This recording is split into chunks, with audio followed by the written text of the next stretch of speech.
Hello दोस्तों, आप लोग कैसे हैं? आशा करती हैं आप सभी अच्छे होंगे, स्वस्थ होंगे, मस्त होंगे। नवरात्रि की आप सबको हार्दिक शुभकामनाएं।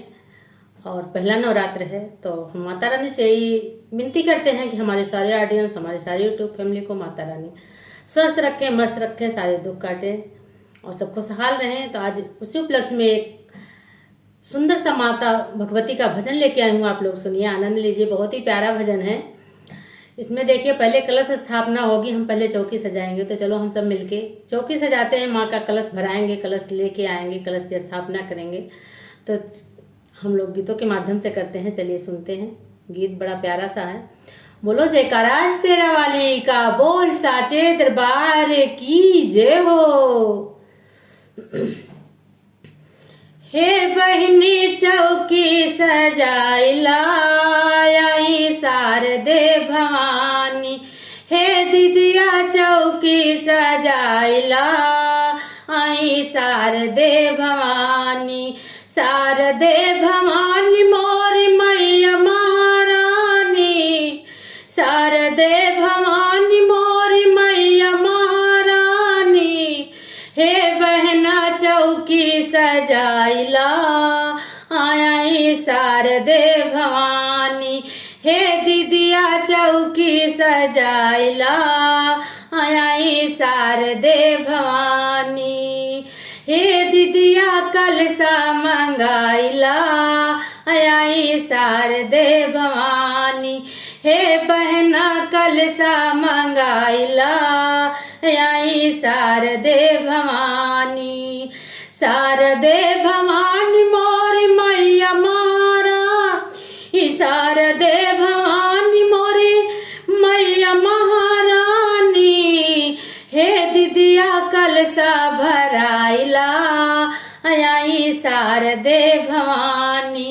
हे बहना कलसा भराइला आई शारदे भवानी। मैया के माथे पे टीका विराजे। मैया के माथे पे टीका विराजे। हे बहना सिंदूरा लगाई दा आई शारदे भवानी। हे बहनी सिंदूरा चढ़ाई दा आई शारदे भवानी। शारदे भवानी मोरी मैया महारानी। हे दीदिया सिंदूरा लगाई दा आई शारदे भवानी। हे बहना सिंदूरा चढ़ाई दा आई शारदे भवानी। मैया के अंग में लहंगा विराजे। मैया के अंग में लहंगा विराजे। हे बहनी चुनरी ओढ़ाई दा आई शारदे भवानी। हे दीदिया चुनरी ओढ़ाई दा आई शारदे भवानी।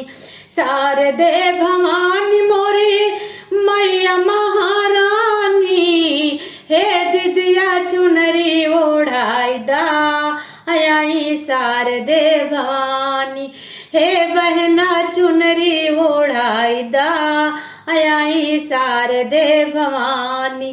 शारदे भवानी मोरी मैया महारानी। हे दीदिया चुनरी ओढ़ाई दा आई शारदे भवानी। मैया के हाथों में चूड़ा विराजे।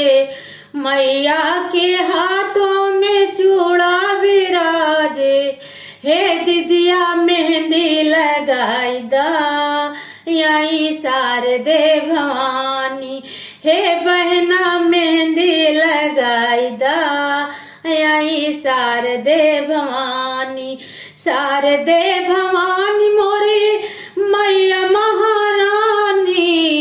हे दीदिया मेहंदी लगाई दा आई शारदे भवानी। हे बहनी चूड़िया पिन्हाई दा आई शारदे भवानी।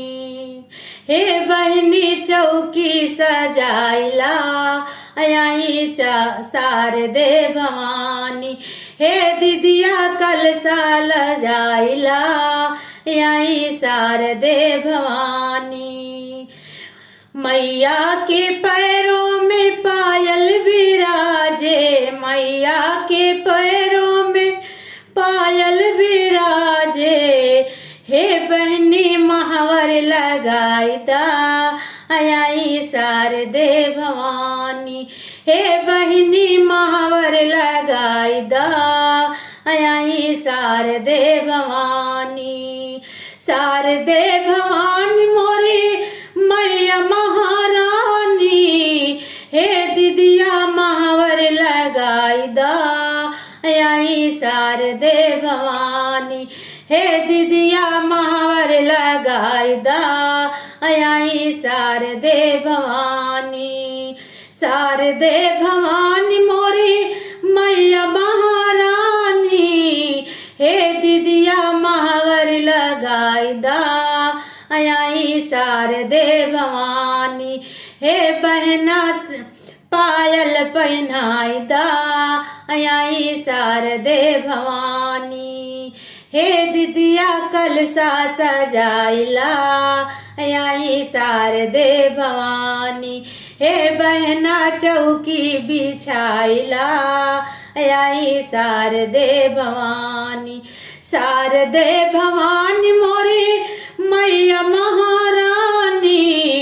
हे दीदिया चौकी बिछाइला आई शारदे भवानी।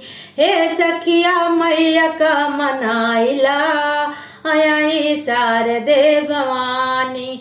हे सखिया मैया का मनाइला आई शारदे भवानी।